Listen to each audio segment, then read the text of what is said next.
Active Bangla TV, আমরা বস্তুনিষ্ঠ সংবাদ প্রচারে সচেষ্ট।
বৈষম্য বিরোধী ছাত্র আন্দোলনে নিহত শহীদ আবু সাইদ ও মুগ্ধর স্মরণে এবং কুমিল্লা নোয়াখালীর বানভাসী মানুষের জন্য 13 সেপ্টেম্বর শুক্রবার রাতে সাহায্যার্থে কনসার্টের আয়োজন অনুষ্ঠিত। আয়োজনের শুরুতে বাংলাদেশের জাতীয় সঙ্গীত আমার সোনার বাংলা আমি তোমায় ভালোবাসি গান পরিবেশনের মাধ্যমে আয়োজনটি শুরু হয়। এ সময় বৈষম্য বিরোধী ছাত্র আন্দোলনের নারায়ণগঞ্জের জেলা সমন্বয়ক সহ ফতুল্লা কুতুবপুর ইউনিয়নের সমন্বয়কবৃন্দ সহ মধ্য রসুলপুরের সাধারণ জনগণ উপস্থিত ছিলেন। উক্ত সময় বৈষম্য বিরোধী ছাত্র আন্দোলনের নারায়ণগঞ্জের সমন্বয়করা বলেন,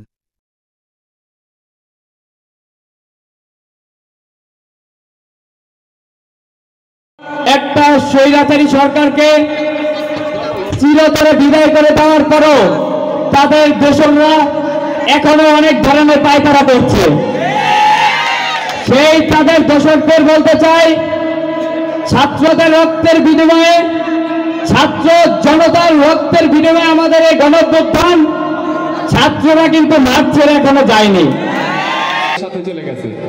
আর আজকের এই অর্জনকে সাফল্যে মণ্ডিত করতে, এই ছাত্রদের, এই জনসাধারণ, এই সাধারণ মানুষদের অনুপ্রাণিত করতে আমাদের মেমেন্টো মিউজিক্যাল ব্যান্ড আজকে আপনাদের সামনে উপস্থিত হয়েছে। আমরা এই ছাত্র জনতার মাধ্যমে পেয়েছি। কোন দল ব্যক্তিগতভাবে কিন্তু আজকের এই স্বাধীনতা অর্জন করেনি। শেষ হয়নি যুদ্ধ,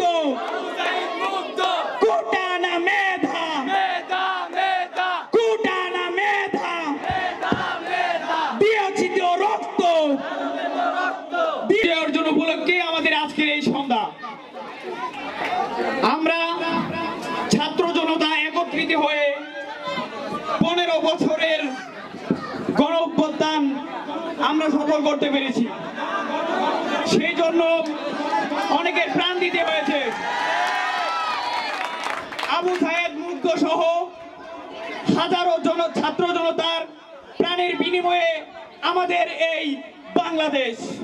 দালালি না রাজপথ, দালালি না রাজপথ, তোমার আমার ঠিকানা এটা এখন কইতে পারবো ভাই। এখন আমরা স্বাধীনতা পুরা অগোটা এখন নাই, ফ্যাসিস্টবাদী হাসিনা নাই এখন ভাই, ঠিক আছে ভাই, ফ্যাসিস্টবাদী হাসিনা নাই, সেহেতু আমরা এখন জব করতে পারবো ভাই। বাংলাদেশটা আমগো, পদ্মা মেঘনা যমুনাও আমগো ভাই। তো আমরা এখন পুরা রাজনীতি পুরা আমরা এখন স্বাধীন ভাই, আমরা সব কইতে পারবো ভাই।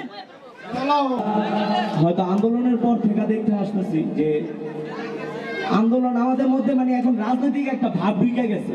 আমরা কিছু কথা উঠলে আমরা কথা কি বলি, রাজনৈতিক নিয়ে কথা বলি, অবশ্যই ঠিক, কিন্তু আমাদের রাজনীতির সাথে সাথে পড়াশোনাটাও করতে হবে। পড়াশোনা যদি না হয় ছাত্র সমাজের কোনো দাম নাই, ঠিক আছে? ঠিক, আমি যে পড়াশোনা করি এমন না, আমিও কম পড়াশোনা করি কিন্তু কম করি। আপনাদেরও পড়াশোনা করতে হবে। এই যে এলাকার মধ্যে প্রোগ্রাম চলতেছে, এই প্রোগ্রামও চালায় যেতে হবে, পড়াশোনাও করতে হবে, মাদকের বিরুদ্ধে অ্যাকশন নিতে হবে, দখলদার লুটপাটকারী যারা আছে সবার বিরুদ্ধে অ্যাকশন নিতে হবে।